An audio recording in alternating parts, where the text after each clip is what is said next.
का उल्टा चश्मा। सेठ जी, बापूजी दुकान में आए थे। मुझे अभी के अभी 33,000 रुपए चाहिए। 33,000? हाँ, वो बापूजी दुकान पे गए थे, वहां से नट्टू काका से 33,000 रुपए लिए और वापस कहीं चले गए। हलाल, ये तो चिंता वाली बात है भाई, क्योंकि चाचा जी को गए हुए इतना टाइम हो गया है, अब तो शाम होने आ गई है और 33,000 रुपए भी लेके गए। मेरे ख्याल से जेठालाल, हमें पुलिस रिपोर्ट करनी चाहिए। बिल्कुल ठीक करे मेहता साहब, बिल्कुल ठीक करे आप। तो एक काम करते हैं, तुम सीधे पुलिस स्टेशन पहुंचो, मैं ऑफिस से सीधा वहीं आता हूँ, बाहर मिलता हूँ। तुम्हारे त्रास की वजह से तुम्हारा पिता घर से भाग गया। घर छोड़ के चले गए सर। अच्छा हुआ तेरी जैसी औलाद के खिलाफ तेरे पिता ने पुलिस में कंप्लेंट लिखवाई। ने अपने बुजुर्ग पिता पर अत्याचार किया है। तुम जैसे लोगों की वजह से ही मुंबई पुलिस ने सीनियर सिटीजन के लिए हेल्पलाइन शुरू की है। किसी भी सीनियर सिटीजन को मदद की आवश्यकता हो तो हेल्पलाइन पर डायल करें 1090। मुंबई पुलिस उस सीनियर सिटीजन की सेवा में हाजिर रहेगी। हमारी सरकार बुजुर्गों के लिए इतना कर रही है और तू एक पुत्र होकर अपने पिता के साथ इस तरह के अत्याचार करता है। साहब मेरी बात मानिए, मैंने कुछ भी नहीं किया। वही तो दिक्कत है कि तुम अपने पिता के लिए कुछ नहीं करते। जब उनको बुखार था तब भी तुमने कुछ नहीं किया, जब उनको आराम की आवश्यकता थी तब भी तुमने कुछ नहीं किया। यही तो दुख की बात है कि आजकल की औलाद अपने माता पिता के लिए कुछ नहीं करती और इसीलिए माता पिता को इस उम्र में काम करना पड़ता है। वाह, क्या बात कही है सर। आपको तो डायलॉग लिखनी चाहिए फिल्मों में। ये डायलॉग नहीं पाटिल, ये आज के दौर की सच्चाई है। मुझे ऐसी औलाद के हाल को बेहाल करना पड़ेगा। साहब मैंने तो कुछ भी नहीं बोला मेरे पिताजी को। मैंने इतना ही बोला कि पूरे दिन आप फ्री रहते हो तो झाड़ू झटकी करो, घर में बर्तन वगैरह मांजो, बस ऐसे छोटे मोटे काम करने के लिए कहा मैंने। तुम जैसे लोग हमारी भारतीय संस्कृति पर दाग हो। मुझे नफरत है ऐसी औलाद से तो माँ बाप को हेल्प के नाम से उनसे मजदूरी करवाते रहते हैं। नफरत है मुझे। चालू जी, पांडे जी, आइए आइए जेठालाल, आइए आइए। आ गए शिशुपाल, तुमसे ज्यादा अटेंडेंस तो जेठालाल की है इस पुलिस स्टेशन में। अरे सीखो। कहिए, आज आप लोग कौन सा केस सॉल्व करने आए हैं? नहीं नहीं पांडे साहब, हम लोग कोई केस सॉल्व करने के लिए नहीं आए हैं ना, जा रहे हैं हम तो एक कंप्लेंट लिखवाने के लिए आए हैं। अच्छा, क्या कंप्लेंट है? ये पांडे साहब, वो जेठालाल के पिताजी सुबह से कहीं चले गए हैं। जेठालाल के पिता गए हैं तो आप क्यों कंप्लेंट लिखवा रहे हैं? तुम बताओ भाई। चालू जी, पांडे जी, मेरा बापूजी चंपकलाल जयंतीलाल गड़ा जी सुबह से साइकिल लेकर कहीं चले गए। क्या तुम्हारे बापूजी साइकिल लेकर चले गए? कहाँ चले गए? कहाँ चले गए ये तो पता नहीं है। फिर से आप बीच में बोल रहे हैं। जेठालाल तुम बताओ। हाँ जेठालाल, तुम बताओ, कहाँ चले गए तुम्हारे बापूजी? नहीं पता है। पता होता कि चाचा जी कहाँ गए तो हम यहाँ थोड़े आते, वहीं नहीं जाते, उनको लेकर घर जाते। शिशुपाल। Yes sir. ये जनाब बार बार बहुत बोल रहे हैं, इनको वहां बेंच पर जाकर बिठाइए। अरे पांडे साहब, वहां बिठाओ। आप जाइए, वहां बैठिए। चलिए चलिए आप जाइए। चलिए, चला चला चला दिखने। हमें नहीं मालूम। चला। तुमको नहीं समझ में आ रहा इसीलिए तुम यहाँ आए हो। अच्छा जेठालाल, एक बात बताओ, एक पुत्र होने के नाते तुम्हें क्या लगता है कि तुम्हारे पिताजी घर छोड़कर क्यों चले गए होंगे? वो एक बहस की वजह से। ओह, तो एक पुत्र ने अपने बुजुर्ग पिता के साथ बहस की और वो बुजुर्ग पिता मजबूर होकर अपना घर छोड़कर चले गए। नहीं, मैंने कुछ नहीं किया। साहब मैं भी यही कह रहा हूँ, मैंने भी कुछ भी नहीं किया है। सुना, एक बेटा तो कह ही रहा था कि मैंने कुछ नहीं किया, एक और आ गया कि मैंने भी कुछ नहीं किया कह रहा है। जो लोग बोलते हैं ना कि मैंने कुछ नहीं किया है, वही सब कुछ करते हैं। अरे पांडे साहब, आप समझने की कोशिश कीजिए। आप समझ नहीं रहे कि बात क्या है। अरे आप नहीं समझ रहे हैं, आप ज्यादा बोल रहे हैं, इसीलिए आपको वहां बैठाया गया है। फिर भी आप वहां से बोल रहे हैं। अरे आज को समझाओ जेठालाल। हाँ, मतलब साहब हम लोग समझा रहे हैं। आप बैठ जाइए आप। देखिए पांडे जी, आपको जरूर कोई गलतफहमी हो रही है। बिल्कुल बिल्कुल। देखिए हवलदार शिशुपाल साहब, जेठालाल बहुत अच्छा आदमी है, मेरे परम मित्र, मैं जानता हूँ। ये अपने पिताजी का बहुत सम्मान करते हैं, अपने पिताजी से बहुत प्यार करते हैं।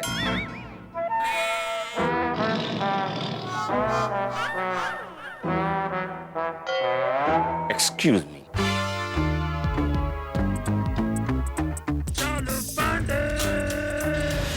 क्या हुआ? अरे क्या हुआ? अरे क्या हुआ sir? Don't move and don't say anything.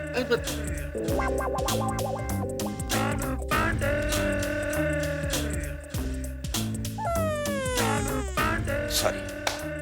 हाँ तो जेठालाल, अगर तुम अपने पिता से इतना प्यार करते हो तो वो घर छोड़कर क्यों चले गए? देखो जेठालाल, हमारा नाम है इंस्पेक्टर चालू पांडे। झूठ बोलोगे ना तो पड़ेंगे डंडे। अरे चालू जी, पांडे जी, मेरी पूरी बात तो सुनिए पहले आप।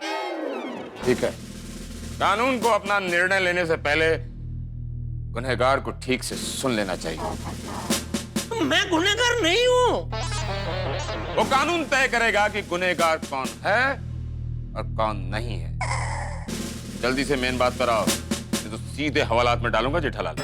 देखिए, मेन बात यही है कि बापूजी सुबह से कहीं चले गए, अभी शाम होने आई है, फिर भी वापस नहीं लौटे। इसी बात पर तो तुम पर शक हो रहा है जेठालाल कि तुम्हारे पिताजी सवेरे गए और तुम कंप्लेंट लिखवाने शाम को आ रहे। अरे चालू जी, पांडे जी, देखिए बात दरअसल ऐसी है कि बापूजी गुस्सा होकर चले गए, तो पहले हमको लगा कि गुस्सा ठंडा होते ही वो अपने आप वापस आ जाएंगे, लेकिन 2-3 घंटे हो गए वो वापस नहीं लौटे, तो फिर चिंता हुई। तो मैंने सब रिश्तेदारों को, उनके दोस्तों को फोन किया, लेकिन उनको किसी को भी बापूजी के बारे में कुछ पता नहीं था। फिर करीब 1-8 घंटे बाद मेरी दुकान से मेरे मैनेजर है नट्टू काका, उनका फोन आया कि बापूजी दुकान पे आए थे और कुछ 33,000 रुपए लेके चले गए। 33,000 रुपया लेकर चले गए? मतलब तुम अपने बाबूजी को खर्चा पानी नहीं देते थे? नहीं, ऐसी बात नहीं है। जेठालाल, तुम्हें तुम्हारे बाबूजी की कोई कीमत ही नहीं है। मेरे लिए मेरे बाबूजी आदर्श थे, हैं और रहेंगे। आज मैं जो कुछ भी हूं अपने बाबूजी की वजह से हूं। मैंने बाबूजी की उंगली पकड़कर रेंगना सीखा, रेंगते रेंगते मैंने चलना सीखा और चलते चलते मैंने दौड़ना सीखा, और वही दौड़ मुझे पुलिस ट्रेनिंग में काम आई जेठालाल। और आज मैं एक सफल ईमानदार पुलिस ऑफिसर बन गया। और जेठालाल, पता है मेरे पिताजी ना, चालू जी, मेरा मतलब है पांडे जी, सॉरी बुरा मत लगाना, लेकिन आपके पिताजी की बातें कभी फुर्सत में इत्मीनान से सुने? क्या है, आपके पिताजी तो आपके साथ ही है ना? हाँ, लेकिन मेरे पिताजी मेरे साथ नहीं है, कहीं खो गए। हाँ, सॉरी जेठालाल, जरा मुझे विस्तार से बताओ कि बाबूजी की बहस किस बात पर हुई थी? दरअसल हुआ यूं कि तुझे इस गंदगी का कोई ना कोई इलाज निकालना ही पड़ेगा, वरना आज मैं पूरी सोसाइटी को हिला दूंगा। अरे शर्म आनी चाहिए तुम सब लोगों को। इस सोसाइटी को साफ सुथरा रखना हम सबकी जिम्मेदारी है। पता नहीं चाचा जी को क्या हो गया, उनको अचानक गुस्सा आ गया। मैं प्रतिज्ञा लेता हूँ कि जब तक इस कचरे की सही व्यवस्था कैसे करनी है, उस सवाल का जवाब ढूंढ ना लूं, तब तक मैं चंपकलाल जयंतीलाल गड़ा इस सोसाइटी में वापस नहीं आऊं। ऐसा बोल के चले गए। और तुम लोगों ने उनको जाने दिया? नहीं, जाने नहीं दिया, हमने उनको बहुत रोकने की कोशिश की, लेकिन वो साइकिल में बैठे और चले गए। अरे मैं तो साइकिल के पीछे दौड़ा भी, लेकिन वो चले गए, हमारी आवाज ही नहीं सुने। ये कौन है? जिस साइकिल पे चाचा जी भागे हैं, वो साइकिल हमारी है। तुम यहाँ क्यों आ गए? अरे क्यों आ गए क्या, साइकिल हमारी है। आप लोग चाचा जी की रिपोर्ट लिखवाने थाने आ रहे थे, तो हमने सोचा कि हम भी चलते हैं, तो हम आ गए। तुम्हें क्या? हाँ, शांत हो जाओ। जेठालाल, तुम्हारी कहानी सुनकर लगता है गलती इन दोनों की है। अरे हमने क्या किया? एक बुजुर्ग आदमी के साथ बहस की, उन्हें उकसाया, उन्हें मानसिक त्रास दिया, बेसहारा बुजुर्ग को चैलेंज किया, और इसीलिए उन्हें अपने आप को सच साबित करने के लिए सोसाइटी छोड़नी पड़ी। और दर्दनाक कहानी है जेठालाल तुम्हारे बाबूजी की। तुम जैसे पड़ोसियों की वजह से पड़ोसी पड़ोसी के काम आता है। अब ये भावना बदल जाएगी और बदल चुकी भी है। और अब एक विचित्र समाज बनता जा रहा है। जेठालाल के बाबूजी तुम दोनों की वजह से सोसाइटी छोड़कर गए हैं, इसलिए मैं तुम दोनों को औलाद में डालूंगा।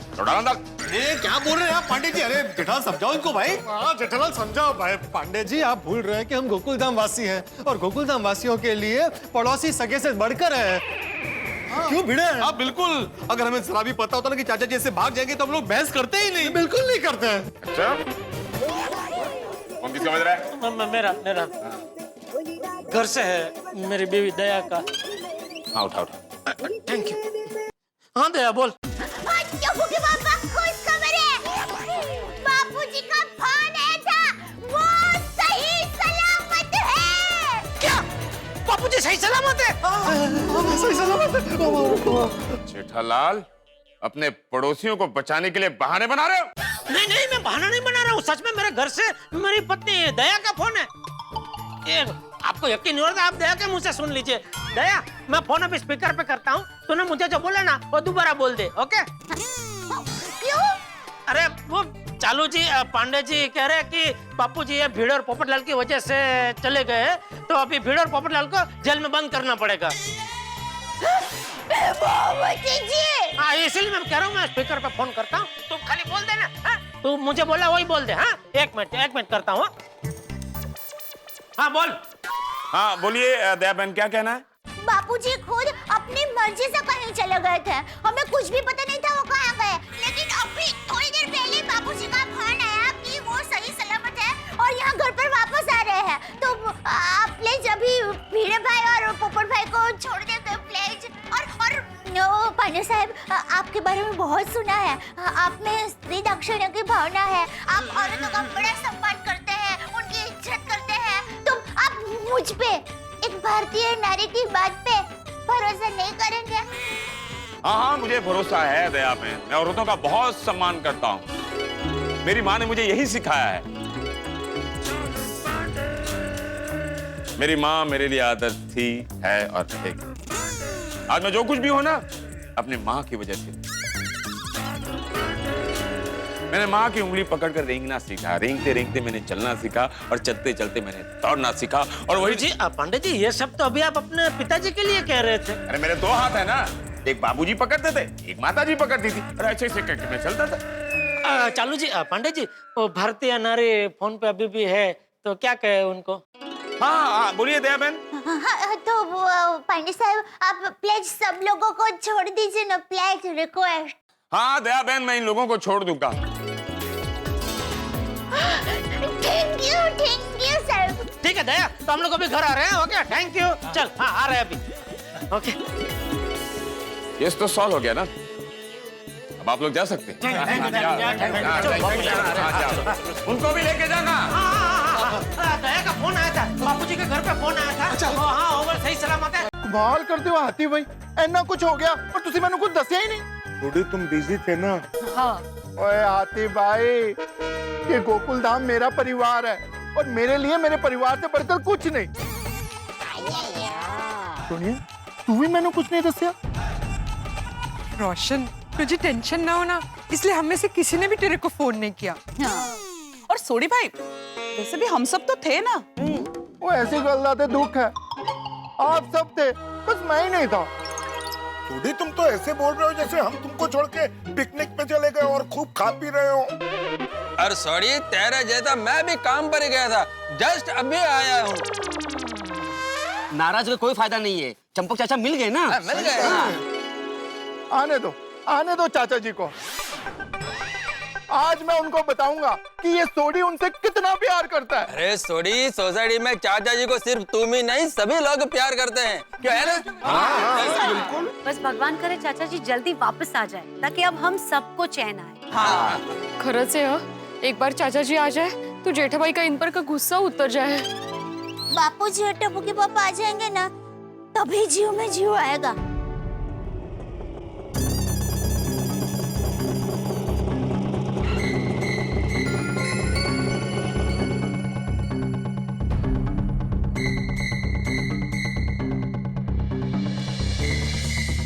अरे अभी तक आप लोग कहाँ थे? ये मत पूछिए आती भाई, बस बाल बाल बचे हैं भगवान की कृपा से। क्या हुआ तारक? मुझे हुआ कीजिए। छोड़ी वो सब बाद में बताते, ये बताओ चाचा जी आए? नहीं ना यानी अभी तक मेरी साइकिल नहीं आई है? अरे भाई तुम्हें तुम्हारी साइकिल मिल जाएगी भाई, तुम शांति रखो जरा 2 मिनट।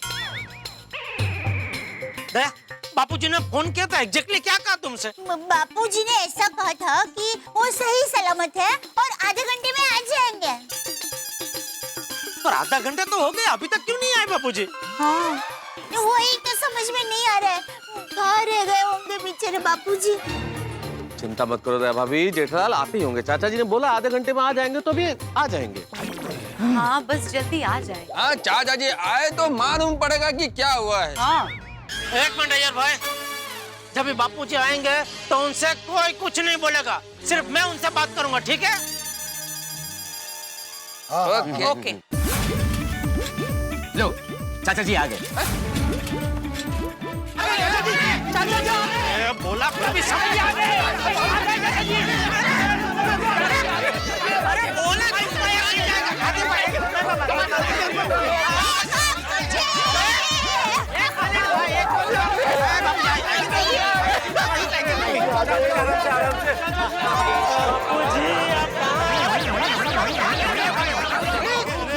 सॉरी बापूजी, बापूजी कहाँ चले गए थे आप? बापूजी बस बस शांत हो जाओ सब लोग। अच्छा बेटा सुनो, यहाँ आओ। ये लो, ये तुम्हारी साइकिल। आज तुम्हारी साइकिल मुझे बहुत काम आई और मेरी वजह से तुम्हारा आज का पूरा दिन बिगड़ा, इसके लिए तुम ये रखो। अरे मैं देता हूँ ना बापूजी।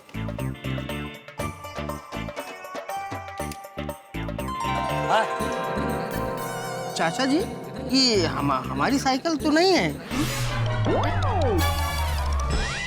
अरे बेटा ये तुम्हारी ही साइकिल। नहीं वो बराबर बोल रहे हैं बापूजी, ये साइकिल उसकी नहीं है। तो क्या नहीं है? ये इसी की साइकिल है। नहीं वो खुद कह रहा था, वो पड़ोसी की साइकिल लेके आया था।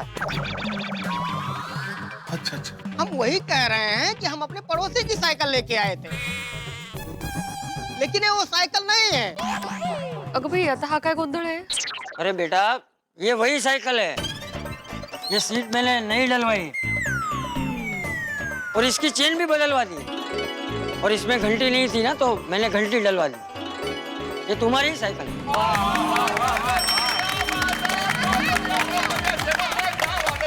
हाँ, इसीलिए पहचान में नहीं आ रही है चाचा। चाचा जी जरा पकड़िए। कोई बात, मैं पकड़ता हूँ, छोड़ो। चाचा जी आपका बहुत बहुत धन्यवाद।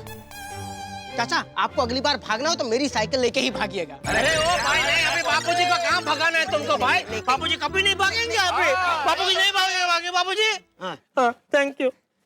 हो गया, मिल गई साइकिल अब। हाँ मिल गया, तुम निकलो अभी, चलो निकलो। अच्छा चाचा जी प्रणाम। अरे चलो चलो संभाल लो। आराम से। आप सभी लोगों को प्रणाम। अरे इधर अब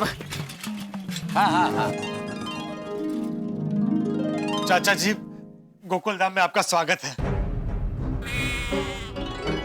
चाचा जी आप सुबह से कहाँ चले गए थे? हाँ चाचा जी। तो आखिरकार चंपक चाचा गोकुलधाम सोसाइटी में सकुशल लौट आए। ईश्वर का आशीर्वाद और साइकिल वाले को उसकी साइकिल भी मिल गई, नई चेन, नई घंटी और नई सीट लगा के। लेकिन अभी भी कुछ प्रश्न अनुत्तरित हैं कि आखिर चंपक चाचा गए कहाँ थे और जो 33,000 रुपए लेके गए थे उनका क्या हुआ। इन सवालों के जवाब मिलेंगे, लेकिन इतना जरूर वादा है मेरा कि इन सवालों के जवाब आज तो मैं आपको नहीं बता सकता, लेकिन इतना जरूर तय है कि इन सवालों के जवाब जब भी मिलेंगे आपके घरों में होगी हंसी और ठहाके। पर एक बड़ा ही रोचक प्रश्न अभी भी मेरे दिमाग में उमड़ घुमड़ रहा है, आपके दिमाग में भी आ रहा होगा कि चंपक चाचा जब गए थे गोकुलधाम सोसाइटी से तो कह के गए थे कि वो कचरे का सोल्यूशन नहीं मिल जाता तब तक नहीं लौटेंगे। तो अब क्या कचरे का सोल्यूशन मिल गया? क्या है वो सोल्यूशन? भाई जो कुछ भी होगा गोकुलधाम सोसाइटी में होगा हंगामेदार। तो अब चाचा जी का नया सोल्यूशन या चाचा के दिमाग में क्या है, ये सब आपके घरों में उठा के लाया गई और लाएगा हंगामे गोकुलधाम सोसाइटी। देखते रहिए, हंसते रहिए। तारक मेहता का उल्टा चश्मा। आप लोगों ने सुबह मुझे इस कचरे की सही व्यवस्था कैसे करते हैं ये पूछा था, आपको कोई उसका निवारण मिला चाचा जी? अब कोई सवाल नहीं करेगा, हाँ या ना?